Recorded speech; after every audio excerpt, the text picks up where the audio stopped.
Hello అండి. ఈ కథ వింటే తప్పకుండా మీ ఆలోచన మారుతుంది. అదేంటి అంటే, ఒక ఊరిలో ఒక యువకుడు ఉండేవాడంట. ఆ యువకుడు ఒకరోజు ఓ స్వామీజీ దగ్గరికి వెళ్ళి నమస్కరించి ఈ విధంగా అన్నాడంట. స్వామీజీ, నేను ఉద్యోగం కోసం వేరే ఊరికి వెళ్దాం అనుకుంటున్నాను. నాకు ఓ మంచి ఉద్యోగం దొరికేలా నన్ను ఆశీర్వదించండి అని అడిగాడంట. స్వామీజీ చిరునవ్వుతో, శుభం జరుగుతుంది బాబు, ధైర్యంగా వెళ్ళి ప్రయత్నించు అని ఆశీర్వదించారంట.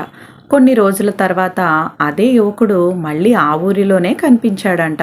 స్వామీజీ ఆశ్చర్యపోతూ, ఏమయ్యా, నువ్వు ఉద్యోగం కోసం వెళ్తానన్నావు కదా, వెళ్ళలేదా అని అడిగారంట.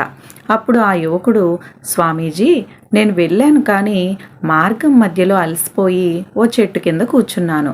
అక్కడ ఒక పక్షి గాయపడి బాధతో విలవిలలాడుతుంది.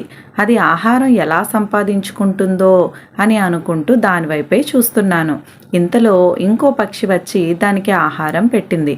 అప్పుడు నాకేమర్థమైంది అంటే, భగవంతుడు ప్రతి ఒక్కరికి ఏదో ఒక ఏర్పాటు చేసే ఉంటాడు కదా, మరి నేను ఎందుకు ఇంత కష్టపడాలి అని తిరిగి వచ్చేశాను అని అన్నాడంట. ఇది విన్న వెంటనే స్వామీజీ చిన్నగా నవ్వి, బాబు, నువ్వు ఆ గాయపడ్డ పక్షిలా ఎందుకు ఉండాలని అనుకుంటున్నావు? ఆహారం తెచ్చిన పక్షిలా ఎందుకు ఉండకూడదు? ఇతరులపై ఆధారపడే వ్యక్తిగా కాకుండా ఇతరులకు ఆధారమయ్యే వ్యక్తిగా ఎందుకు మారకూడదు అని అన్నారంట. ఆ మాటలు విన్న వెంటనే ఆ యువకుడికి కనువిప్పు కలిగింది. తన తప్పుని గ్రహించాడు. మళ్ళీ ధైర్యంగా తన ప్రయాణాన్ని మొదలుపెట్టాడంట. మనలో కూడా చాలామంది ఇతరులపై ఆధారపడి జీవించాలని అనుకుంటాం. కానీ నిజమైన విజయం అంటే ఏంటంటే, మనమే బలంగా నిలబడి మన వల్ల ఇతరులు బాగుపడేలా చేయాలి.